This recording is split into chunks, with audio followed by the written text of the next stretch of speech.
Hello, everyone. Welcome to Talks, a curatorial speaker series presented by Locust Projects and Oolite Arts. My name is Lori Mertes, and I'm Executive Director at Locust Projects. My colleagues at Oolite Arts and my team at Locust Projects are very excited to be joining you from our respective homes in Miami tonight for Talks with Kerry Brougher. Kerry's joining us from his home in Maryland. And if you're joining us on the chat, why don't you give us a shout out and let us know where in the world you're joining us from. And also, please use the chat to post your questions for Kerry for the Q&A after the talk. After my brief introduction, I'll turn the program over to Kerry, and then after his talk, Dennis Scholl, President and CEO of Oolite Arts, will join us to kick off the Q&A. First, a little background on Kerry. Kerry Brougher is Curator Emeritus at the Smithsonian Institution in Washington, D.C., and the founding director of the Academy Museum of Motion Pictures in Los Angeles, where, from 2014 to 2019, he oversaw the building of a new Renzo piano-designed Academy Museum, which is planned to open later this year. For nearly 14 years, Kerry was the chief curator, deputy director, as well as interim director of the Hirshhorn Museum and Sculpture Garden in Washington, D.C. He was also the director of Modern Art Oxford in England and curator at the Museum of Contemporary Art in Los Angeles during its inception and formative years. Along with major retrospectives of artists such as Jeff Wall, Ed Ruscha, Hiroshi Sugimoto, Gustav Metzger, and Eve Klein, Kerry is known for numerous thematic exhibitions, many of which focus on the moving image. These include Hall of Mirrors, Art and Film since 1945, Notorious, Alfred Hitchcock and Contemporary Art, Visual Music, an exploration of synesthesia in art and music, The Cinema Effect, and Damage Control, Art and Destruction since 1950. Kerry also organized Song, artist Doug Aitken's monumental 360-degree moving image projection wrapping the entire facade of the Hirshhorn on the National Mall in Washington, D.C. His exhibitions and books have won numerous awards, including 2 first-place prizes from the International Art Critics Association. Kerry, I have an admitted long-time crush on your curatorial work, and I really can't wait to hear you take us through on a journey through the trajectory of your curatorial career, to hear about your influences and inspirations. And if you're ready, Kerry, I'm going to turn the program over to you. Thank you all for joining us. Great. Thanks, Lori. Thanks so much. I appreciate that introduction. And I just want to thank Oolite Arts and Locust Projects for asking me to do this. We were originally going to do it down in Miami, but as things turned out, we're here live and online. And I want to thank the rest of the crew too, by the way. There's a lot of people behind the scenes doing all these tech projects. So, thanks so much to Andrew Bird, who is working it back there, and Esther Park, and thanks to Deborah and Dennis Scholl, too, for making this happen and for everything they do for artists. So thank you all. I'm going to go through quite a few images tonight. I tried not to call them slides there to date myself. But at the beginning, I'll probably go through a little slower to try to lay the groundwork in terms of who I am and where I come out of and the issues that I've had and where it's taken me on a kind of journey, curatorial journey. And then as we go on, I'll probably feed them a little bit faster until we get to the questions at the end. But so if we could pull up the first images, that would be terrific. Are they up, Andrew? Okay, great. Okay, what you're seeing here basically is a kind of summation of who I am and where I come from. On the one hand, I studied art history to begin with, and then sort of gravitated towards cinema.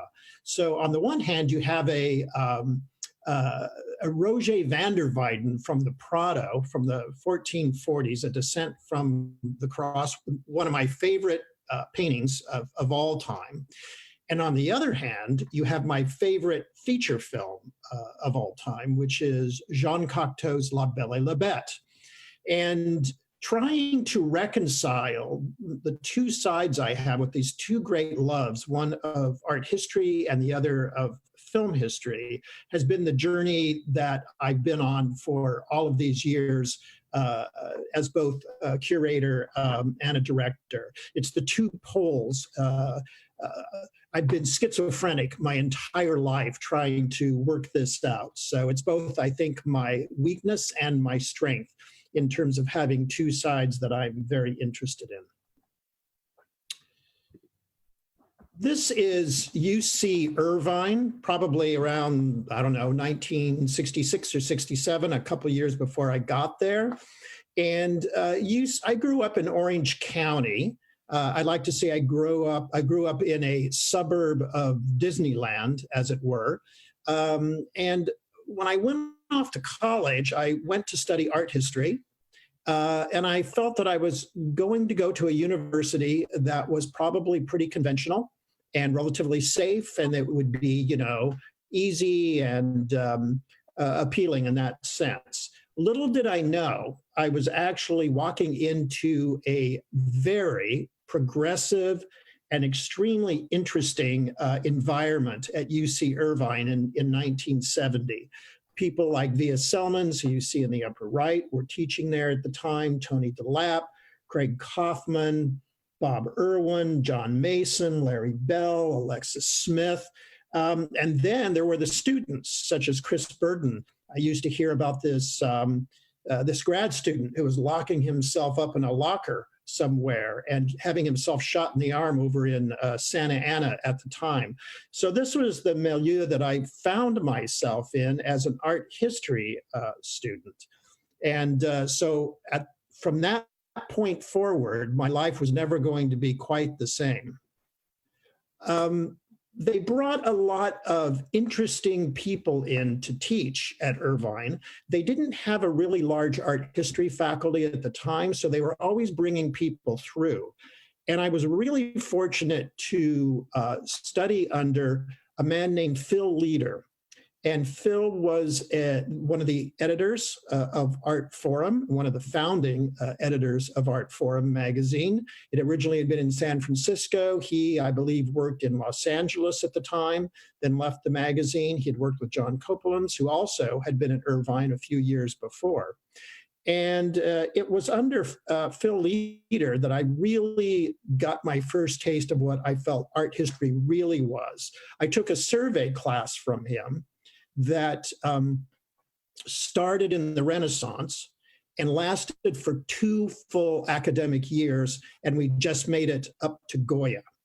And one of the things that was really interesting about Phil Leader was that he didn't really focus on it as art. He focused on the artist and let you see what came out of the artist. So for him, the important thing was the artist rather really than the art. The starting point, anyway, was the artist. And he did these amazing articles for this magazine, Art Forum, which I started reading at the time and, of course, changed my life, such as How I Spent My Summer Vacation that you see on the right here, which has an image of Double Negative in it by Michael Heiser. Little did I know when I'd reached MoCA a few years later that we would actually acquire Double Negative for the collection when I was there. The other major influence at the time that really changed things around in my head was a book. And that book is called Expanded Cinema. I happen to have, and this actually is coincidence, I happen to have a copy of my copy of that book from 1970 when it first came out. This is the same copy. The spine is broken. It's all beaten up and it's held together by a rubber band now because I've used this book over and over. It's a book written by Gene Youngblood. And what it's about is about non-narrative film, non-narrative moving images, technology, opening up our minds and expanding our minds, a kind of transcendentalism, that is brought on by technology.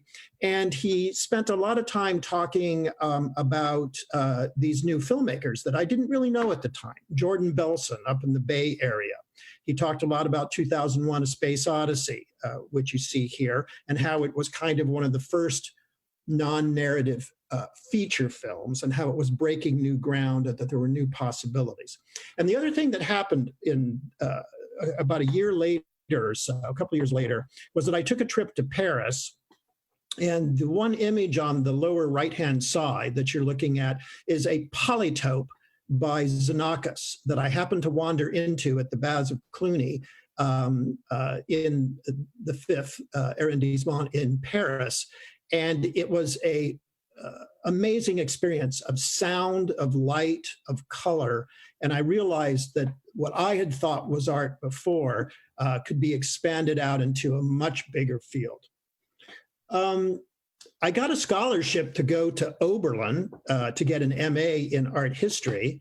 And I still can't believe I did this even today, but I gave that scholarship up because I had become so interested in film that I thought I wanted to pursue that instead of going on with art history. I really couldn't stand the idea at the time, anyway, of writing one more paper about a Dutch artist, but I wanted instead to pursue these people that I had become very interested in.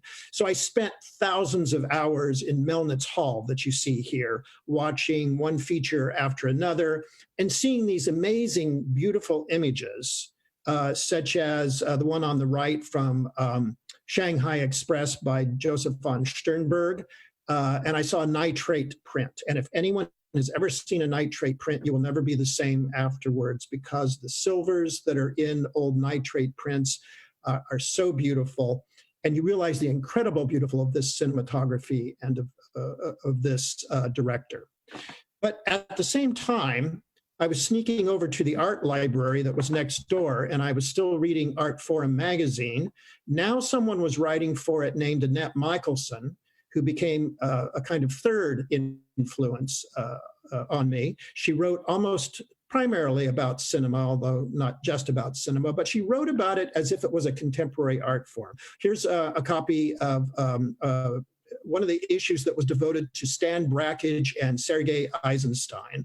And it became something I carried around with me all the time. And around this same moment, this magazine appeared called October, which Annette Michelson and Rosalind Krauss and Jeremy Gilbert Rolfe had founded. And I started reading that as well. The timing was perfect. You can see issue number 1 there. Noel Birch, a great film theoretician. Hollis Frampton, one of the greatest experimental filmmakers ever. Michel Foucault writing there. I mean, this was just amazing stuff. So I got into contemporary art, not through art history so much as through the cinema. I started watching the films of Stan Brakhage. I started watching Bruce Conner. I started watching the work of the Whitney brothers from California. And this was the material that actually led me to begin becoming more and more interested in contemporary art. And I was extremely fortunate that not too long after I graduated, the seeds were planted for a brand new museum in Los Angeles called the Museum of Contemporary Art. And they were just putting it together. And I was very lucky to get a position there. This is what was called at the time, the Temporary Contemporary. And I was there before this actually opened. So I was there right on the ground floor.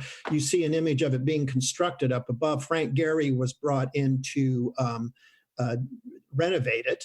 And there's also an image there of a performance that happened before we actually opened called Available Light, which Julie Lazar, a really great curator who was there at the time, curated. Lucinda Childs did the choreography, and John Adams did the music. And this was really heady stuff. This was a heady period in which we just took anything on at the time because we didn't know any better. We just went for it. And it was an amazing period with Richard Kuschelk leading the museum, and with Julia Brown there at the time, Marcy Goodwin, lots of really great people that really brought me up to speed in terms of what contemporary art is. But I think probably the biggest influence on me at the time was a man named Pontus Hultén, who was the first director of MoCA. They had managed to bring him from the Pompidou, where he was the director of the Museum of Modern Art there, and he had been at the Moderna Museum before that. And he had done amazing shows, such as The Machine is Seen at the End of the Mechanical Age at the Museum of Modern Art, and these amazing series of shows that launched the Pompidou, such as Paris, Berlin, Paris, Moscow, and Paris, Paris. These shows really opened things up for me in terms of what I wanted to do later, because Pontus had a great interest, not just in painting and sculpture, but he also had an interest in bringing together other art forms into his exhibitions. Cinema was one of them, which he appreciated to a great degree, but also performance, dance, theater, design, all together in one exhibition.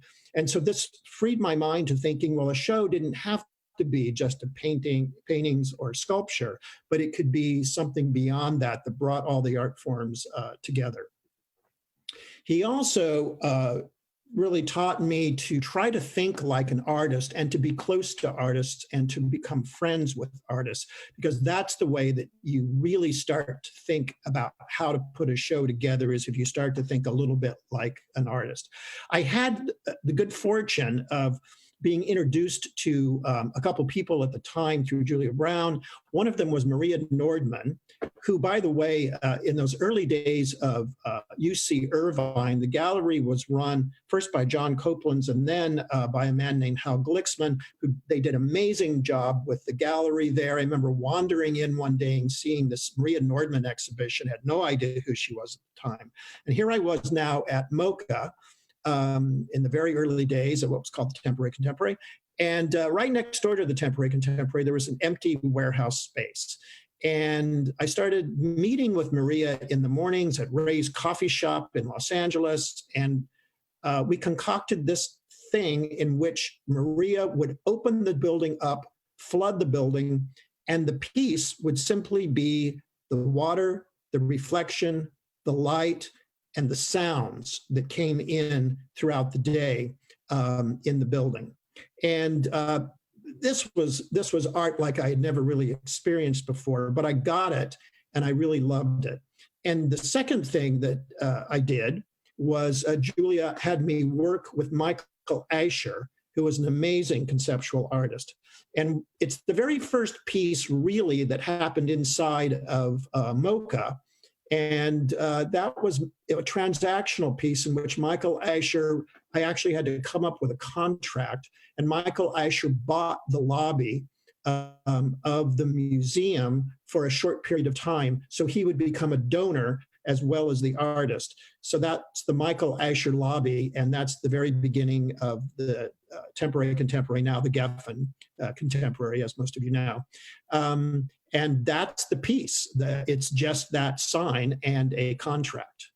And I just had to throw this in. A few months ago, they did an exhibition for the sign painter that I had worked with to paint that sign, Norm Leach, in Los Angeles. And so here it is, again, as an artifact, you know, some, 35 years, 40 years later. And I guess there's two artifacts there, the sign and me, looking into the case. They're pretty cool, though. I had the opportunity to work with Pontus and everyone else there to help put together the very first show, which was 8 major collectors from around the world to do an exhibition on the monuments of V. Totline by Dan Flavin, which you can see at DIA now, but we did it back there in the early 80s. To work with Doug Wheeler to do amazing light and space work. And I also had the possibility of working on a couple things myself, pretty much alone. One of them was called Electronic Cafe, and it was done by Sherry Rabinowitz and Kit Galloway. And this was 1984, and this was cafes that were linked together by something similar to the internet at the time. And people could actually communicate from one cafe to the other cafe using computers. What an amazing idea, huh? And so it was kind of like a cyber cafe, and but it was so ahead of its time. And I got to do an exhibition on abstraction called The Image of Abstraction. So this was quite a fundamental period for me. The first two real major shows that I did there involved artists who I felt were sort of underrepresented at the time anyway. And that was a large pollen piece by Wolfgang Leib that was in one of the beautiful galleries at the new building that Arata Isozaki had built. And then a show of Hiroshi Sugimoto Seascapes. It was a small photography exhibition. It was, I believe, Sugimoto's first museum show ever. And he's mentioned that to me several times. So I had this desire, two desires there. One was to show artists who deserve to be seen and should be known better. And the second was to look towards abstraction in ways that weren't just in painting or sculpture. And so I think both of these kind of show that. But during this whole period, I was thinking about a larger exhibition. MoCA became known at the time for doing large thematic exhibitions which would explore a period of modern or contemporary art history and usually revisit it in new ways. And what I thought I could bring to that would be an exhibition about the ways that film and art had influenced one another and passed things back and forth. So I began to concoct in my mind this idea that cinema had kind of deconstructed itself in the 1940s and 50s and 60s, that feature film actually did this in the work of Orson Welles and the work of Billy Wilder, and that at the same time or shortly after that, artists started to deconstruct the cinema actually to make their work. And I started to think of this show as a kind of hall of mirrors and kept thinking of The Lady from Shanghai, Orson Welles' film, as this kind of reflection back and forth between the two disciplines. It's very hard to find images of Hall of Mirrors, art and film since 1945, but I found a couple. I'm sure MoCA has a lot in archives somewhere. But this was this was in the Temporary Contemporary. It's a very large space, and this is one corridor that was all devoted to Andy Warhol. The paintings on the walls, monitors that had the screen tests on them, and Empire in the background, which we would run the entire 8 hours every day. Even after the museum closed, we would finish it and then rewind it. We had a giant projector that could do that. It was actually shown in 16 millimeter. What was very interesting about this was that Warhol was making still what should have been moving, and of course making moving what actually should have been still. Hall of Mirrors was a quite large exhibition, about 30,000 square feet. And I'll just show you a couple things that were in it. But again, it took as its starting point things like Sunset Boulevard that you see in the upper left there, and Citizen Kane on the upper right, but also got into artists such as Ouija and their attempts to photograph inside of movie theaters without people seeing, using infrared light, and Cindy Sherman. And then in the middle, you see an homage to Jean Harlow by Bruce Conner.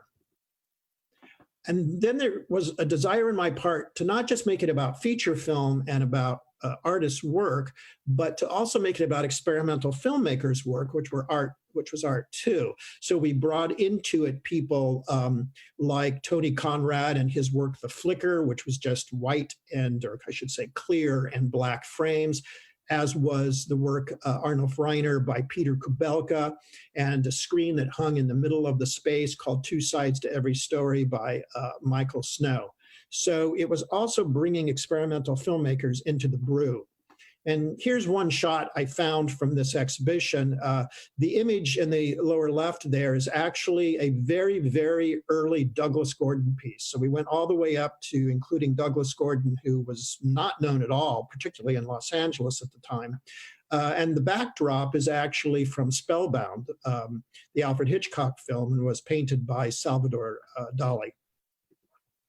And I just had to show this because one of the great moments of my life was having Billy Wilder come to the exhibition and being able to show him around. And I think he probably thought I was pretty crazy for doing the show, but it was such an honor to show him in particular around, since he was in a way the starting point for the exhibition. I moved on then. My last major show that I did at MoCA was a Jeff Wall retrospective, and I guess I did this for similar reasons, in the sense that I feel that Jeff's work is a little bit about the cinema and a little bit about photography and about theater as well, and of course about painting, all coming together in these light boxes and his other photographs. And I think that Jeff's concept that photography actually came out of cinematography, and that cinematography actually predates the birth of the cinema, was something that fascinated me greatly. I should just mention that we actually opened this exhibition at the Hirshhorn Museum and traveled it back, a place that I discovered at the time I could install really well in, and had a love for the Hirshhorn that came from this exhibition that would come back later. I then moved to Oxford, England, moved my whole family there, I should say, which was not an easy thing to do. But I became the director of what was called the Museum of Modern Art Oxford in those days. It's now called Modern Art Oxford. And when I got there, Chrissy Isles was the chief curator, and unfortunately she was just leaving. It would have been great to have worked with her for a longer period, but she had been trying to convince the board to do a show of Yoko Ono's work, and they weren't really having it at the time. They were too nervous. They weren't clear that she was really a great artist. And so when I came in, the first thing I did was put it on the schedule and had Chrissy do the show. And so it was a lovely exhibition. And I really think that Chrissy's show put Yoko back on the map in terms of being an artist, and not just, linked to the Beatles in some manner. My desire to bring artists to the forefront who I felt deserved greater recognition continued at the Museum of Modern Art, Oxford, with the work of Gustav Metzger. And Gustav is still, probably even to this day, not that well known, but he was a major performance artist at the time and conceptual artist. He did a series of events on the South Bank in the 1960s as protests against atomic warfare. These were acid paintings in which the painting would destroy itself as quickly as he could paint it with the acid. He would do historical photographs, only he'd bring them out into the room so that they became three-dimensional, they became part of the room. And he would do these things called liquid crystal paintings, which were basically projections that would heat up liquid crystal, and they would turn into almost psychedelic light shows at the time, kind of the material destroying itself, but creating something else. But I think we brought Gustav back, much as we did Yoko Ono there. And I co-curated this show with Astrid Boron, who was a terrific curator that I had there at the time.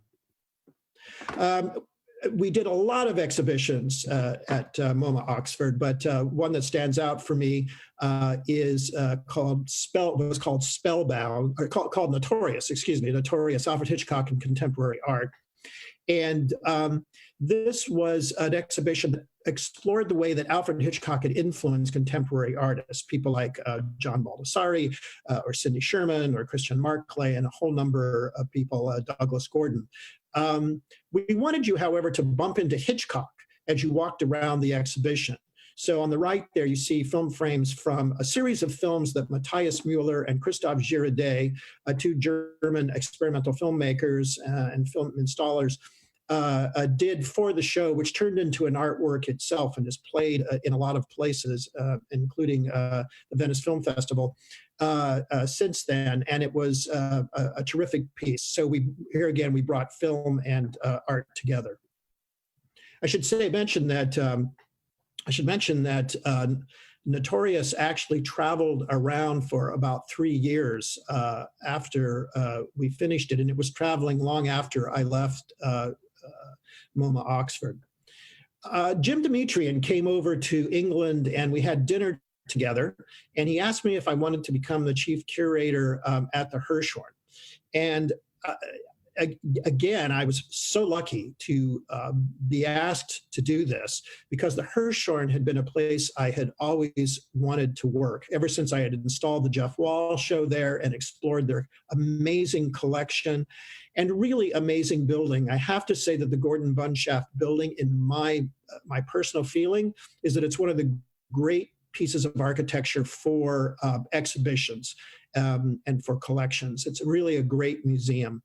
And I spent over 13 years there actually doing exhibitions, and I really loved every minute of it. However, Jim was not a big fan of photography or film, which were two things that I really liked a lot, even though I had done other things as well.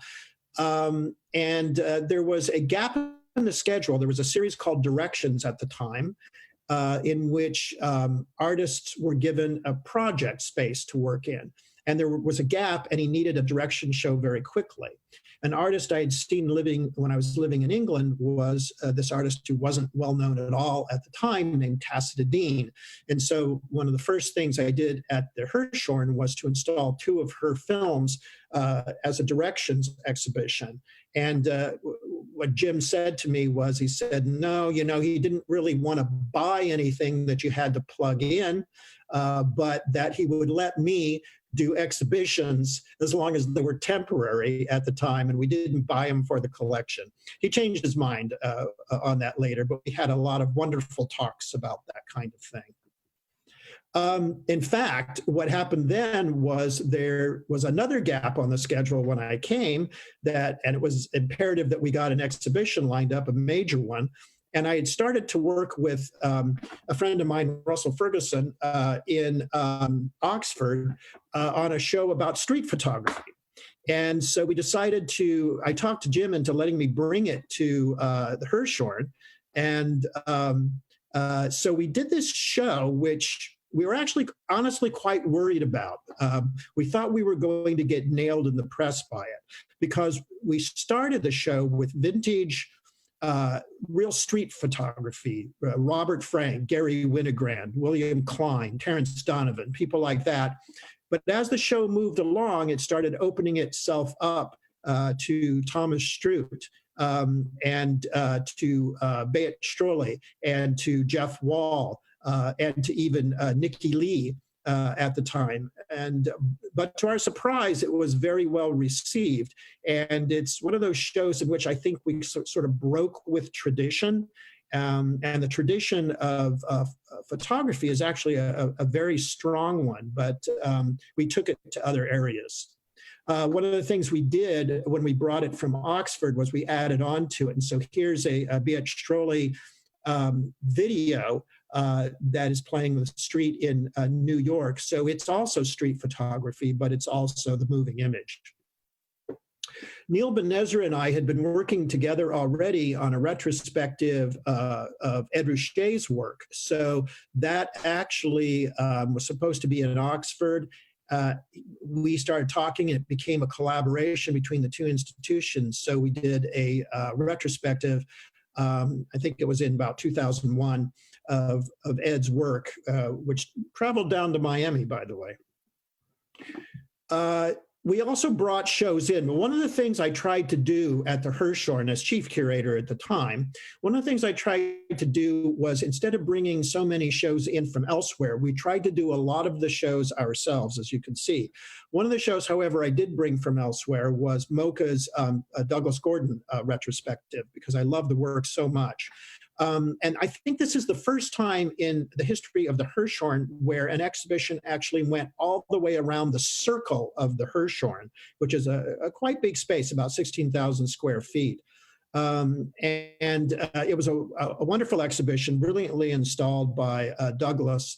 But we also wanted to add to the show that came to us from the Hirshhorn, from Mocha to the Hirshhorn. And so we bought Play Dead, which is a really wonderful piece by Douglas Gordon, added it to the exhibition along with some other things. So this is something that I wanted to make a point about, and that is we used to buy things out of a lot of the shows or acquire them in one form or another, so that there was always something remaining from the exhibition in the collection after the show left. And often we try to include it in the show itself. We also started something during this show that became what is, I think, still going on at the Hirshhorn called After Hours, or it used to be called After Hours.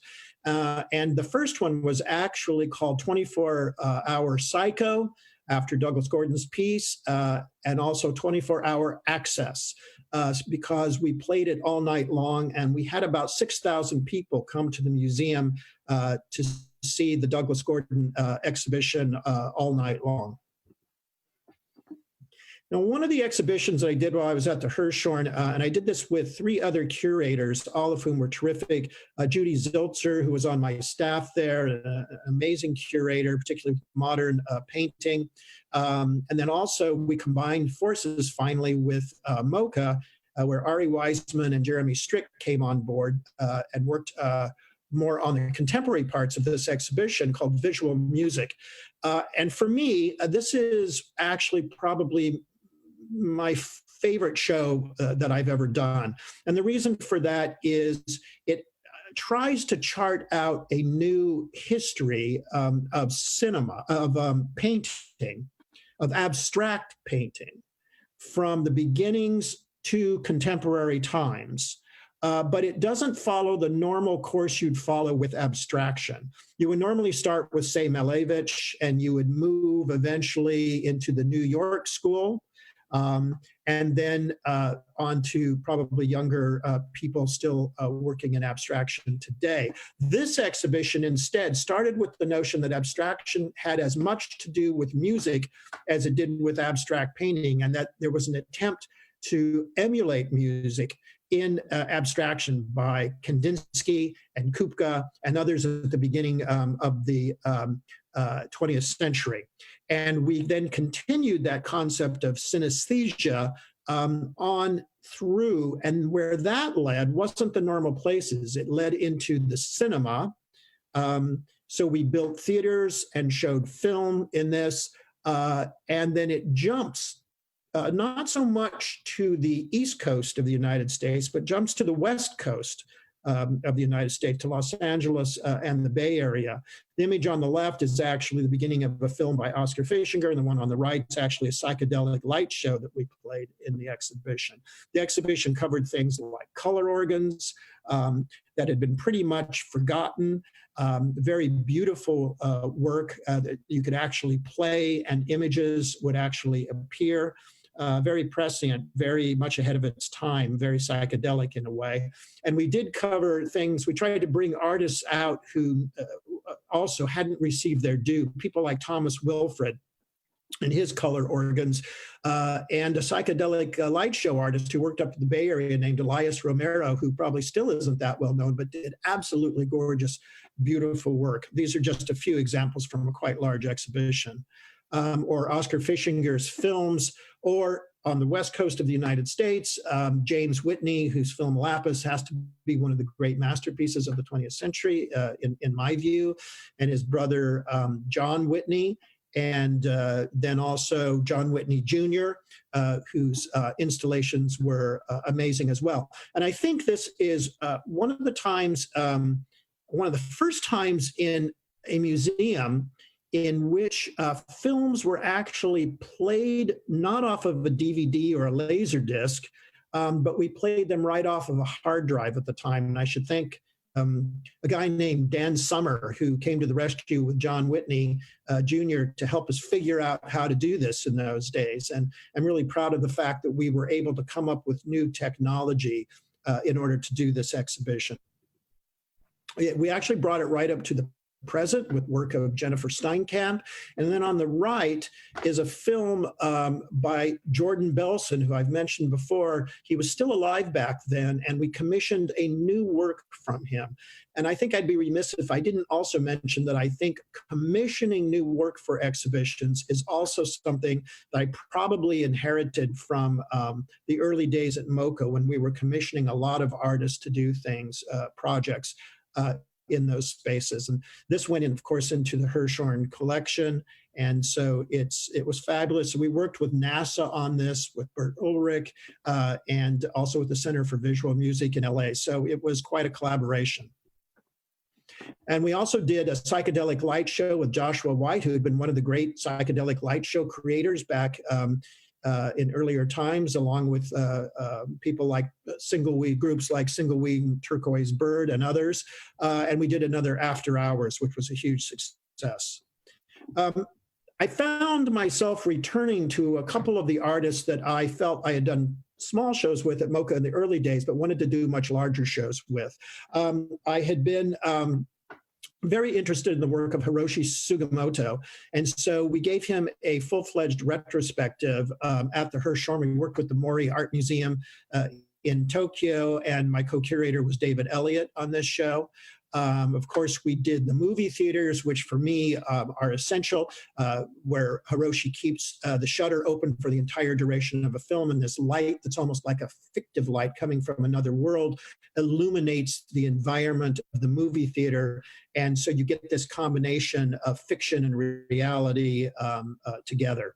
An installation of the Buddhas that he had photographed, the Sea of Buddhas. Now, Hiroshi started to play around with the architecture of the Hirshhorn in new ways. For example, you can't really tell in the photo, but if you see that little break on the left-hand side, that's actually a mirror. And the mirror's there to hide a wall because we wanted it to run continuously. And he also took all the walls out of certain areas of the Hirshhorn and started to use the space probably much like Bunshaft had imagined it being used to begin with. So here's a whole series of seascapes. And by the way, this whole room of seascapes was acquired by the Hirshhorn through the generosity of Bitch Rails, and still extremely grateful that he bought that for the museum. Simultaneously with all these exhibitions, we were trying to build the collection of the Hirshhorn. And one of the big gaps in the Hirshhorn collection was actually, strangely enough, since the Hirshhorn opened in 1974, strangely a big gap was minimal, conceptual, and light and space art. So having known Count Giuseppe Panza di Buomo from my MoCA days, I went to him and asked if he still had things left from that period, and he did. So we actually worked with him and acquired from him 39 pieces that helped fill those gaps. Here you just see a handful, a Solowit wall drawing, a Hannah Darboven, Joseph Kossuth, and a Bob Irwin. But it went a long way to filling that major gap in the Hirshhorn collection. And also a Doug Wheeler came in at the same time.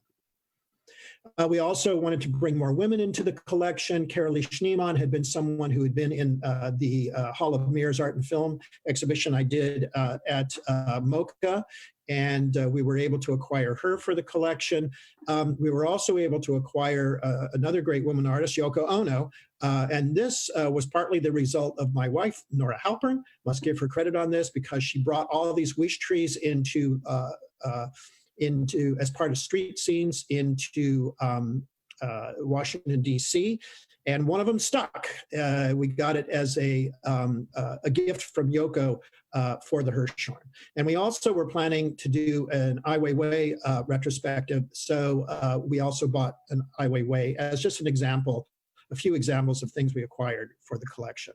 When I had gotten to the Hirshhorn early on, I noticed that we really didn't have Dan Flavin in the collection. So I suggested to Jim that Dimitrian that we get Dan Flavin, and Jim basically said, well, you know, you can't hang Dan Flavin on curved walls. And of course he was right about that. So eventually I found a barrier piece by Dan Flavin that didn't need to get hung on a curved wall. So we were able to acquire this piece, which I love a lot.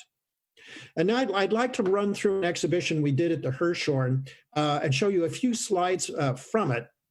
The reason I want to do this is I want to give you a feel for how we designed this show. This is a show called The Cinema Effect, Illusion, Reality, and the Moving Image. And it was done in two parts. And Kelly Gordon, my film and video curator, and I worked on this part together called Dreams. And we actually decided we would install it like a dark ride from an amusement park. We wanted that feel to it as you moved through, that kind of dreamy, dark ride feel. So the first piece we put up was a work by Douglas Gordon in which you needed to pass through a red curtain, much like the red curtains that hide cinema screens. And on the other side of it was a projector that hit you directly in the face with the light, and you became the image on the screen. So you passed through the membrane, and then you ran into Andy Warhol's Sleep. There's John Giorno in Sleep, who we lost recently, unfortunately.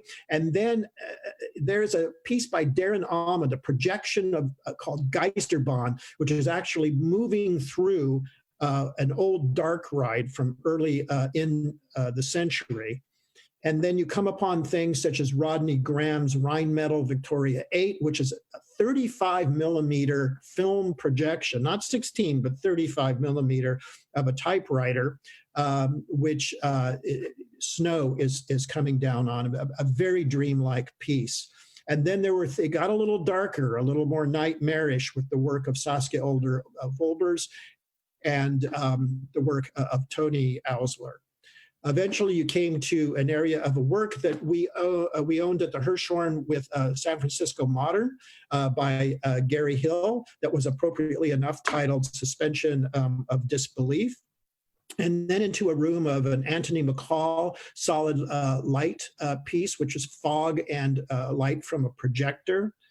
And then, this is, I'm not giving it its full due, but one of the last things in the show that you saw was this piece by an artist named Kelly Richardson, in which meteors are falling to Earth. They don't seem to be harming Earth, but there's this feeling that something could happen. And so this whole kind of nightmarish process of moving through this sort of dark ride was the way we brought this show together and realized it. We also did exhibitions out of the collection that were thematic exhibitions, such as Fragments in Time and Space, which was the title to a Mark Tobey painting that we owned in the collection. There's an Ed Ruscha in the background. We had rooms devoted to Richard Long, Ian Hamilton Finley. We had a room devoted to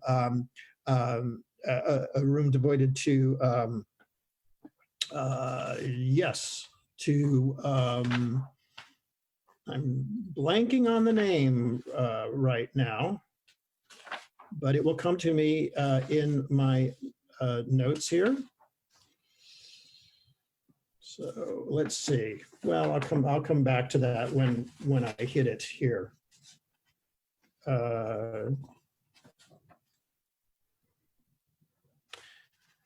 Oh, yes, Wolfgang Tillmans. How could I forget? Wolfgang Tillmans, who we had acquired for the entire collection.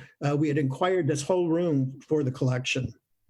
And then I guess one of the other shows that I really enjoyed the most doing was the Eve Klein Retrospective, which I did with Philippe Verne and the Walker. And when you came to the show, the thing that I said early on about artists actually feeding you the material for your show, we didn't do a didactic panel in this show. It was only the words of the artists. And we were using Klein's words to create the exhibition. It was called With the Void, Full Powers with the Void. So it was a show in which it was really about the artist, Yves Klein. And so you ran into him in the first room in which he presented the void to you as a blank wall. We had his monochromes in which he was looking for a kind of sensibility through mere color and not form. And this, of course, led to the IKB monochromes, which were an incredible room that we actually created several rooms of the monochromes, blue being the color that he felt would open up and allow you to plunge into the void. And then, of course, the sponge reliefs and the anthropometry paintings. Levitation was the idea that these colors could actually make you levitate. He first saw the color blue when he thought of himself on a beach floating above in the sky and looking back down on the earth in the blue sky. So levitation was always a part of his work, as was the concept of destruction. So when you destroyed something with fire, you created a fire painting, and images came out of it so that you would actually be able to create something from a destructive act. And this would come back in some later work I did. And I put Godzilla in here because he's a metaphor for the next show, which kind of comes right out of those fire paintings of Eve Klein. And that is a show called Damage Control, Art and Destruction since 1950, which I worked on with Russell Ferguson. This was a show that we took a look at sort of destruction as a metaphor, destruction as catharsis, destruction as an act of creativity in modern and contemporary art. And the first room, you had a large wall of slow motion studies of atomic bomb explosions by Harold Edgerton. And the night before the exhibition opened, we had Rafael Ortiz, this great performance artist, destroy one of his pianos in one of his famous performances. And then we brought it into the first gallery and installed it there. We also included in the exhibition work by Jean Tangley. This was actually a work that he did with David Brinkley in the early 1960s on television on CBS. A cut piece by Yoko Ono. We had work by Steve McQueen. This, of course, based upon a work by Buster Keaton from the 1920s in which the house falls on you, but it brings on different meaning when Steve McQueen's actually doing it. And work, of course, by Pipolati Rist. This also coming out of cinema in a way because she's sort of mimicking the idea of Dorothy from The Wizard of Oz as she smashes car windows. And then in the last gallery, as an example, Marisha Cantor and a flag which is dematerializing as it blows in the wind, and a wonderful work that I won't read the whole thing by Chris Wool, but it's about an audience standing up and realizing their coats and their home is now gone. And I just wanted to point out that I think it's extremely important that curators do publications with all of their exhibitions as much as possible anyway. And I want to thank Deborah Horowitz, who worked on a lot of these with me, and who actually also helped me while I was interim director of the Hirshhorn a couple of times, almost like a deputy director at the time. But publications are very important, and I think writing essays are extremely important. So this is a series of some of the publications that I've done over the years. I wanted to show you how we began using the spaces at the Hirshhorn. You saw the Hiroshi Sugimoto seascapes. Here we brought in the shadow paintings of Andy Warhol and took out all of the walls. And here is an Ai Weiwei retrospective that I mentioned a little while ago, but just an example of a use of space, how you could move from the outer ring of the Hirshhorn to the inner ring of the Hirshhorn, the ambulatory, and actually make use of several different kinds of spaces. The Hirshhorn itself is, if nothing else, it's the largest screen in the world. And this wasn't lost on Doug Aitken when he came to visit the museum, and he wanted to do a film projection onto the Hirshhorn. And so that's exactly what we did. And as Laurie mentioned at the beginning, he did a piece called Song One, which was really the song I Only Have Eyes for You, repeated over and over again with different imagery, a little bit like a music video, but not quite. But it was projected 360 degrees around on the Hirshhorn, and it really brought the whole place to life. The museum itself, the building, kind of disappeared, became transparent, became kind of like liquid architecture. And so a different kind of feeling. The building disappeared, and instead cinema was in its place. A moving image was in its place. Hundreds of people came every night to take a look at Song One, and it was very gratifying because if any of you have been on the National Mall at night, you know everyone disappears pretty much from there. So to be able to bring all those people there at night was really a nice thing. Very, very happy with the way this project turned out. We were very fortunate. It was springtime, and it was an early spring and very warm out as well. It took 11 projectors, projection mapped, of course, to the curvature of the Hirshhorn to make this a reality. Not an easy thing to do, but a very rewarding project. And it led me to start thinking about cities in different ways. The cities really are places that no longer are filled with concrete and steel, but are filled with a kind of ephemeral liquid architecture, moving images, that things change in cities. I was just in Shanghai a few months ago, and I took this image, and it should be a video to show you how everything is changing in the image, and and then you get consortiums of artists such as Team Lab, who are now working with projection mapping, and who I wanted to bring out to California to actually be one of the first projects at the new Academy Museum of Motion Pictures, which we'll turn our attention to as the last thing here. The Academy had wanted to build a film museum since about 1929, the year they started. Mary Pickford and Douglas Fairbanks actually said back then that they needed a library, which they did do pretty quickly, but they also needed to start thinking about a film museum. Jump ahead to the image on the right, which is 1956, in which they're announcing that the film museum is finally going to become a reality. That's 1956. Finally, about 6 or 7 years ago, they really did get their act together, and they acquired this building from the Los Angeles County Museum of Art, called the May Company Building. It's really a landmark in Los Angeles. It has this gold cylinder, and that became the building that was going to be renovated into this new Academy Museum of Motion Pictures, which they called me about and asked if I'd like to come out and be the director. I had always wanted to start a film museum in Los Angeles.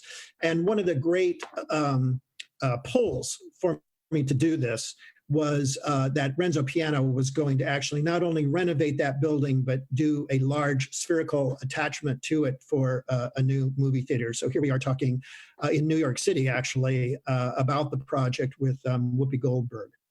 The project has pretty much come to fruition now, in the sense that the building is pretty much done. We renovated that entire May Company building, returned it to its original form, and renovated that cylinder on the front, which was a huge process. 300,000 tiles, I believe, were put back onto that structure. And this is a rendering of what, from the side, it was going to look like, with the May Company building on the right-hand side, which would house the museum, and then it would be linked with these glass bridges to this new structure, this spherical structure, which would be the new 1,000-seat theater. And this is how it finally came out, which is almost exactly like we were imagining it. And so that's a picture of how it looks right now. Not much left to do on it, just a little bit more of the landscaping, and then to do some things inside. But you can see that this is two buildings, one very industrial, connected to an streamlined, modern building, and the two work, I think, beautifully together. The sphere itself actually is raised off the ground by two footings, and floats, and there's a feeling of a kind of magical feeling about it. The image on the left is a Zeppelin, which is parked on almost the exact site where this Academy Museum of Motion Pictures is now. And it was an inspiration, I think, to Renzo, that a museum of motion pictures, a theater, could actually be a transportation machine. You could get in it, you could sit down, you could take off, and you could go elsewhere, to other places and other times, to the past and into the future. On top of that sphere is a deck, And that terrace looks out over Hollywood and the Hollywood sign. And here you see it as it is now almost finished out in California. This is about 3 or 4 months old now, so it is finished at this point. And actually, you see Park La Brea out there where I used to live. And this looks out over Los Angeles, and you have the feeling that you're flying when you're on top of this. This is a cutaway of the museum itself. Renzo and I worked together. We changed quite a bit in the building when I got there. We made the gallery spaces more flexible. We gave it more gallery space. We made room for a gallery right in the lobby area. There were 2 small little theaters in the gallery space, which we combined together to make a larger theater downstairs so we could run it at night when the exhibitions weren't on. And we did other project spaces for the building. The 1,000-seat theater inside that sphere, this is a rendering of what it was to look like when it's a little bit dark. And this is how it has come out now today, very close to the original way that we were looking at it and that Renzo's concept was for it. This is the smaller theater that we put downstairs. I might add that both of these theaters are equipped with not only the latest digital projection and sound, Dolby, but they're also equipped with 35 millimeter and 70 millimeter, which is being torn out of almost every theater in the world right now. And in fact, if a museum can do anything for cinema right now, the one thing that it actually has to do is to be able to present the films the way I saw them in Melnitz Hall very early on in my career. And so not only can we show them in 35, 70 millimeter there at the Academy Museum, but in the larger theater, we can also show nitrate prints. So this was, I think, extremely important for a movie museum. And this is that theater under construction. The building itself is full of transparency. It's full of light and shadow. It's full of moving escalators and moving people. It's very cinematic in that sense. It's not a cinema of darkness, but it's a cinema of light and darkness. And I think, therefore, is cinematic itself. And there's a lot of spaces that can be utilized that aren't just in the gallery spaces. One of the items we brought into the collection was Bruce, the shark from Jaws, which would be, we think anyway, I don't know what they'll do out there now, but we hope to hang right in the escalator lobby. While I was there, we worked on concepts for the first exhibitions, which will happen, I think, at the end of this coming year. One is Hayao Miyazaki Retrospective, one of the greatest animators of all time. And the other is called Regeneration, which is a show that will trace Black cinema from 1900 to 1970, before Blaxploitation, and actually won the Sotheby's Prize already for most innovative exhibition. We also acquired a lot for the collection. They didn't have a lot in 3-dimensional work there, although they had a great library with 2-dimensional work, but we started acquiring 3-dimensional things like models. This is the only extant model from 2001: A Space Odyssey, which we were able to get our hands on.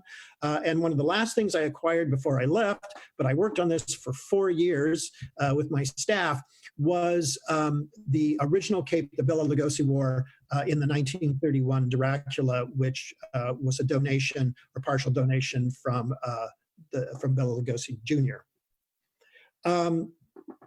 Since the museum wasn't open yet, we also wanted to do a series of events. Here's 2 of them. One of them was about film's future with Tacita Dean and the director, Christopher Nolan, in which we talked about, and actually one of the executives from Kodak, because what it was about was trying to save the material of film itself, so that film could be shot digitally, but that we wanted to retain the idea of film being able to be shot on 35 millimeter film or 70 millimeter film and not just go digital. The other was a talk I did with Guillermo del Toro, who's a wonderful director and a wonderful individual. The exhibitions themselves, I hope, will mimic the idea of transparency and reflection that the building has, the use of mirrors, the use of glass, the use of transparency, the use of multiple screens like contemporary artists, the use of screens that perhaps you can see through, and the use of our objects with montages surrounding them. There's a great designer working on this project, so I'm sure it's going to come out very well, a guy named Kulapat Yantrasast, who's a friend of mine, and I think will do a really good job with it. We also, with costumes, we didn't want it to be just a costume case. We wanted it to be a case that had images that were moving in it and that could be actually projected on, so you'd see the studies for the costumes as so you could understand the work that went behind the creation of these things. And again, it was the idea of bringing reality, and much like the cinema effect, the idea of bringing reality, reflecting in fiction, and fiction into reality together for the Academy Museum of Motion Pictures. My daughter took this photo just about the time we left Los Angeles. And it's a beautiful photo of the actual sphere. And then I got back here to Washington, D.C. And I had dinner with Russell Ferguson, who happened to be here. The second night I was here, and on my way to dinner, I snapped this photo of the Washington Monument, and it was covered in fog and mist. And there was something about it that seemed to spell what was in the works for all of us coming in the future with the coronavirus and the art world going to have to do things in different ways and to look at the future in different ways. So I think there's another chapter to come, but it's going to be very different. So thanks very much. And I think, I hope we have time for questions, and I'd like to bring in Dennis Scholl. Hi, everybody. Andrew, can you confirm that people can hear me? Kerry, can you hear me? I can hear you. Okay, excellent. Wow. That's a real career, dude. That's a lot of amazing artists, a lot of amazing curators, a lot of amazing places. So I know everybody is super appreciative for you being willing to both do this conversation with us and do it under these exigent circumstances that we're all operating under. Really, really an amazing. I learned a lot about your career tonight, and I thought I knew a lot. So thanks. And that's not all of it, but I'm getting older. There's a lot of it now. So let me ask you a couple of questions that I've been thinking about as you went through this. You talked about Doug Aitken and that amazing piece. You talked about doing a show with Jeff Wall. And I get what you're thinking about when you think about your love of cinema and your scholarship of cinema. And I'm wondering, are there other artists that you wound up choosing to work with that are not as obvious as those guys based on your love of cinema, like Wolfgang Leib, Eve Klein? I mean, I think of those artists and you don't naturally think of cinema that way. Are there other artists that you've worked with that you found a thread from cinema to them that might not be obvious for the rest of us? Yes. Well, let's take Ed Ruscha as one example. That's a painting show, right? More or less, painting and prints. And Ed has made a couple films, but he has, those were back in the 70s. So he's not really a filmmaker. And yet his work has an awful lot to do with cinema. And, it has to do with LA. It has to do with the culture there, but it also has to do with the movie studios. It has to do with seeing the Hollywood sign, the front of it, and seeing the Hollywood sign and the back of it going backwards, and which is saying something about, I think, the movie business and about cinema. His way of shooting every building on the Sunset Strip is also very cinematic. It's one frame after another frame. It's very much, like My Bridge or Marais. And so I think, Ruscha would be an example of this. John Baldessari is another example who I've worked with. And,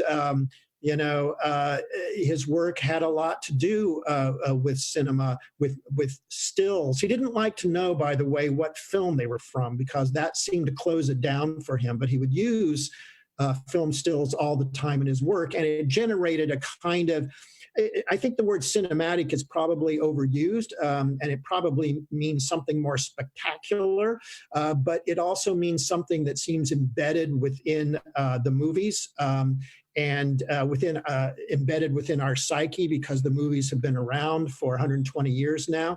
And so I think, he certainly has made a great use of cinema while not being a filmmaker per se. So, I've been an art collector for over 40 years, and people always ask me about my relationship with artists. And I really have a one-line answer, which is I collect art, not artists. But it was very interesting to hear you when you were talking about Pontius saying, or Demetrian saying, think like an artist, be close to artists. Is it really important as a curator in your career? Has it been important to be close to artists, or is it important to be close to the art itself? Well, in my case, it's been a little of both. I don't mean to dodge the question, but it's been a bit of both. This is probably too mundane to point out, but it's funny, Gombrich, the great art historian, I think he points out in his story of art book, I think the first thing he says in the book is, there really is no art, there are only artists. And I sort of think I know what he means. In the sense that, there are these pieces that come out of artists, but the only reason they're there are because of the artists and the way they think. And I think it's the artists themselves that actually, change the world for us, react to the world and change it. What's very interesting about art, one of the things that I've always thought is, I worked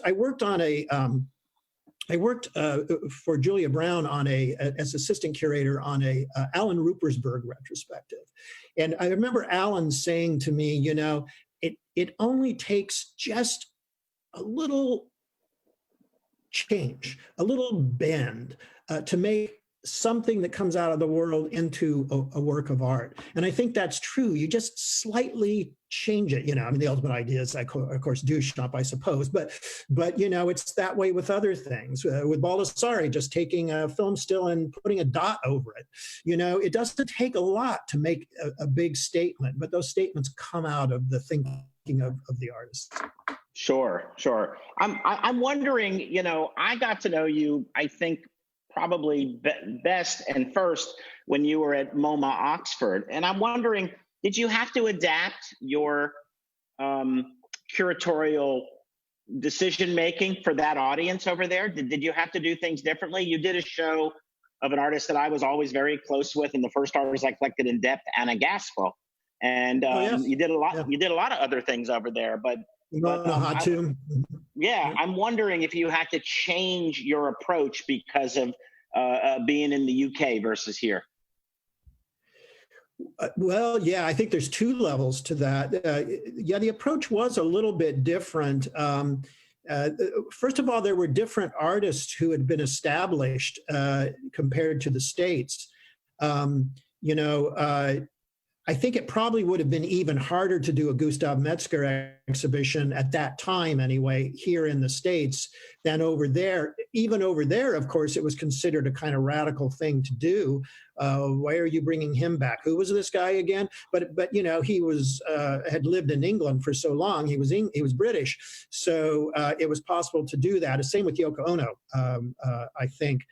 So one had to think about that. One also had to think about money a lot over there, because it was extremely difficult to raise money in England, and very different than the tax write-offs here in the States. Then there was another level on that, which was Oxford. And, the Museum of Modern Art Oxford isn't connected to the university.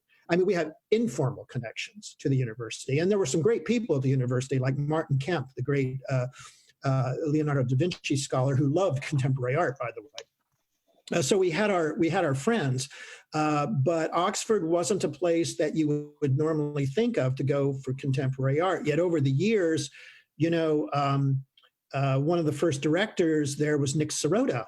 and another one was David Elliott, who later I worked with. And so it was quite a cast of characters that had brought modern and contemporary art right into Oxford, but in some ways, it was almost a radical aspiration to bring it into Oxford. So that was a very different situation, even from, certainly from MoCA and to some degree from Hirshhorn.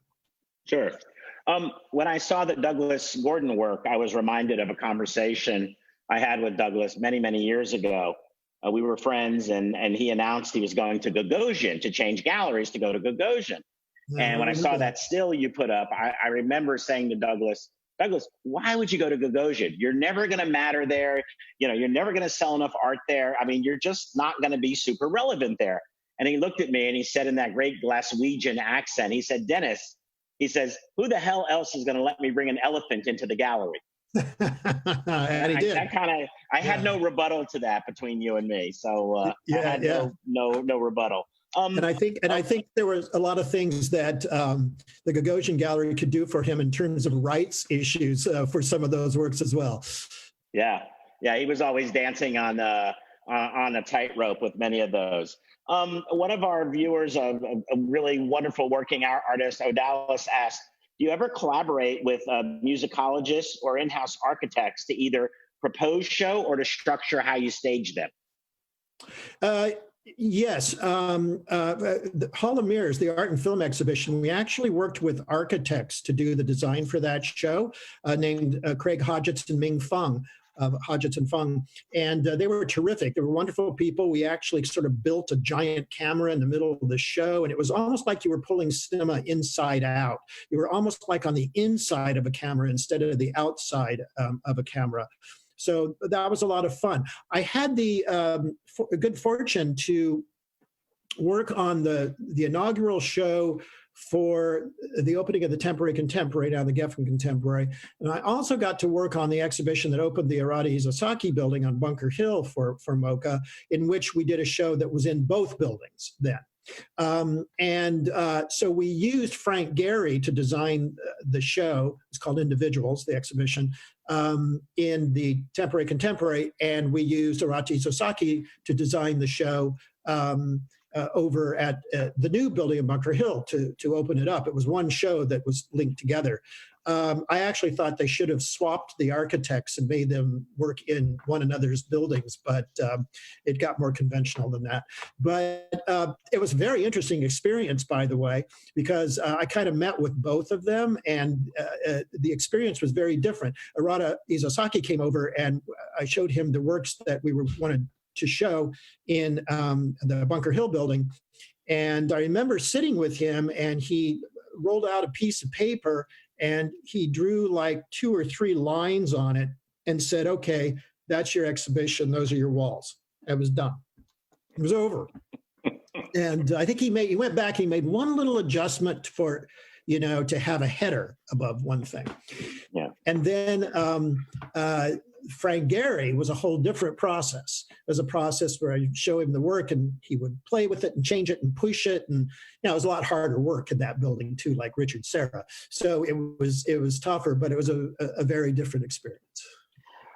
We've got about 6 or 7 more minutes. I want to try to rock through some of these questions. Angie asked, are there specific examples of international cinema that you think have impacted the time-based art that we're looking at over the last period of time?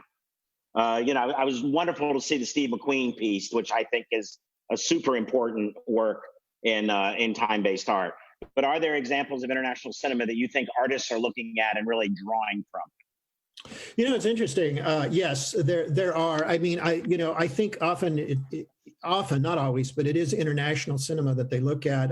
Korean cinema right now is amazing, as you probably know, Dennis.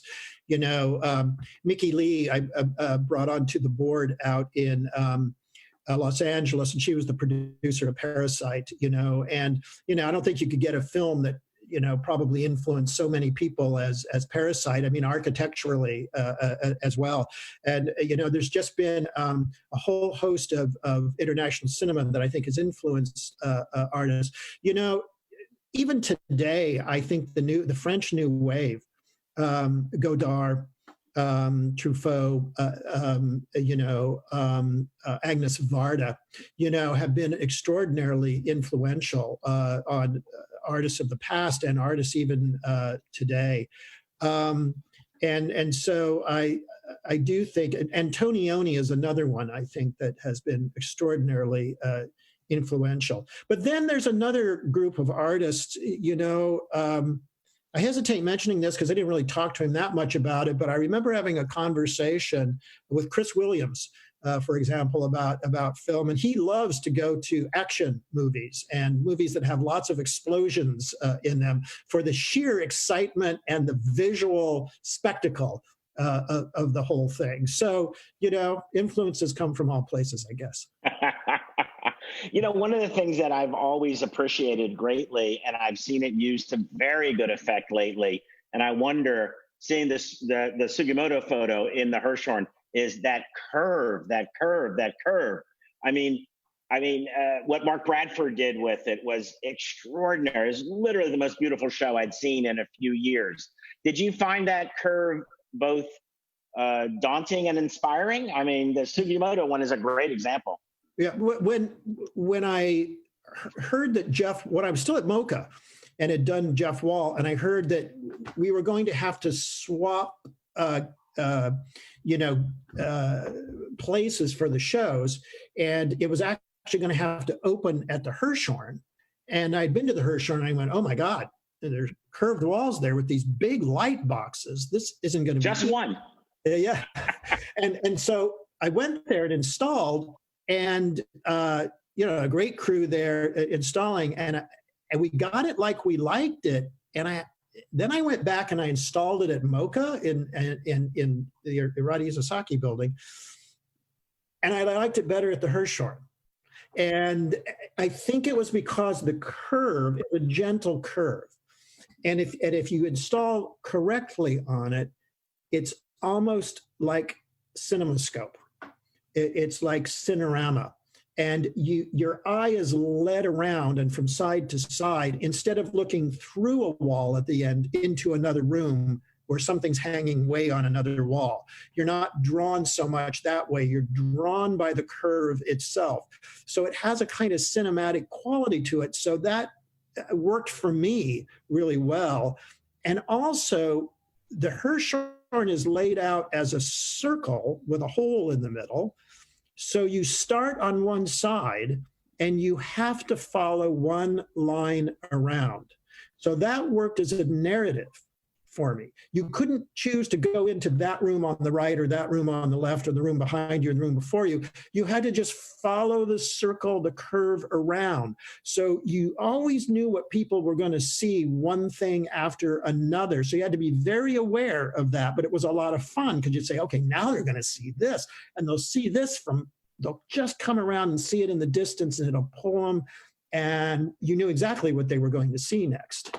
So, and then it was always a surprise when you came out of the show because you didn't realize you'd gone all the way around. Exactly. So I loved installing at the Hirshhorn. The only time the Hirshhorn could be a little bit of a problem is if you had a show like Anselm Kiefer, which were giant paintings. I mean, really big paintings.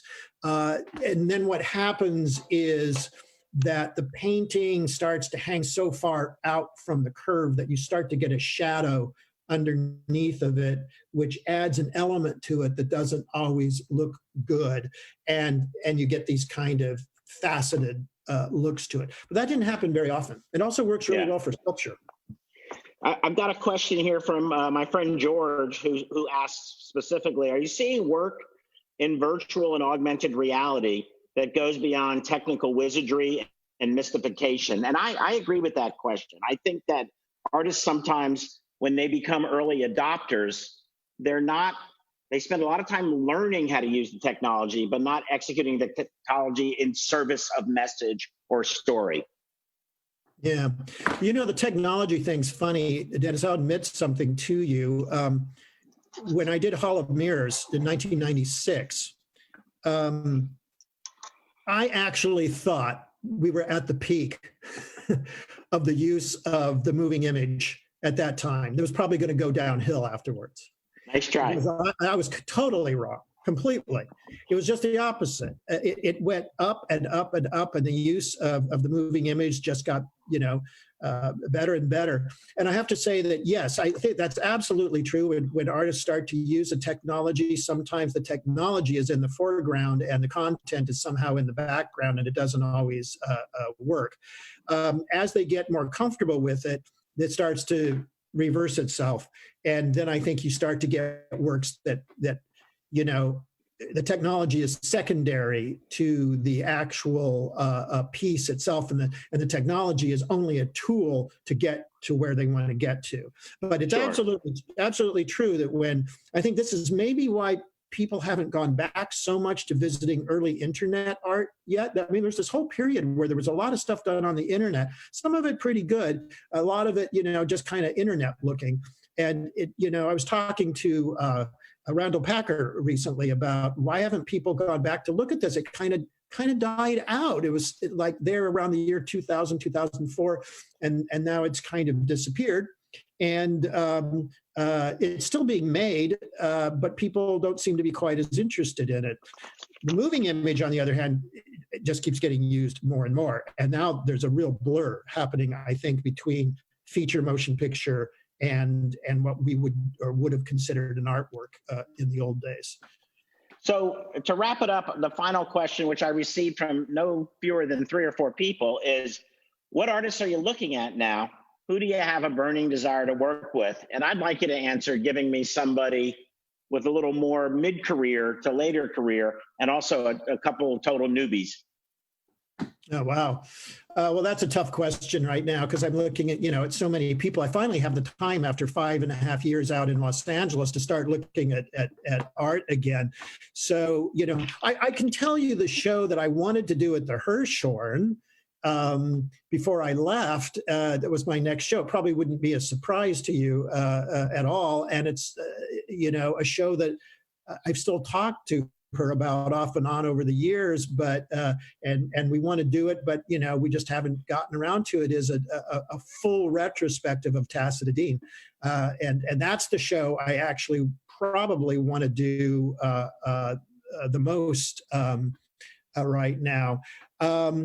But when I mentioned that I was interested in cities and what was happening with the city, I've become more and more fascinated with the idea that art doesn't always have to be in a gallery space, and that it can be outdoors, and that it can be projected and mapped in different ways onto different things.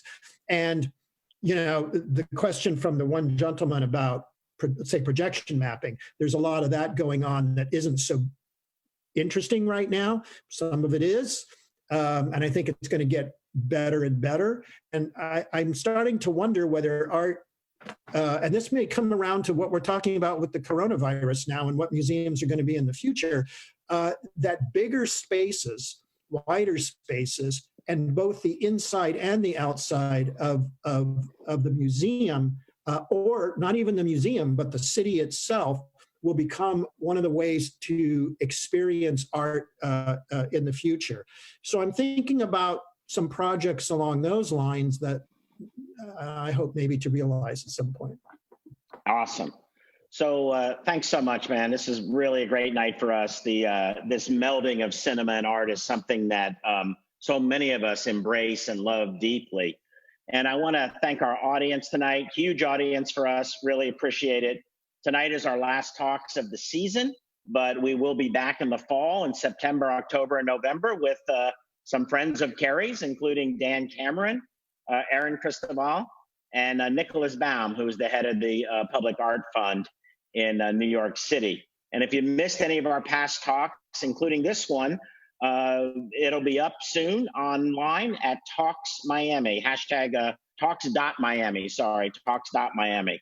Want to thank our sponsor, Cultured Magazine. Want to thank my brothers and sisters at Locust Project. Oolite Arts is working really hard, as Locust is. We both announced programs to help artists locally. We're both out there trying to make this easier for folks. I know it's a tough time for working artists, but both of our organizations are doing everything we can to make sure that people make it through this. So I want to thank everybody. I want to also thank Denise and Andrew for the tech tonight. It was flawless. And that Oolite team, Esther Park, everybody. So thanks very much. Thank you, Kerry.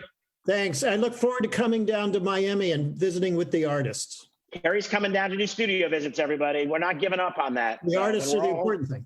That's right. When we're all holding hands again, he'll be here. Thanks, everybody. Good night.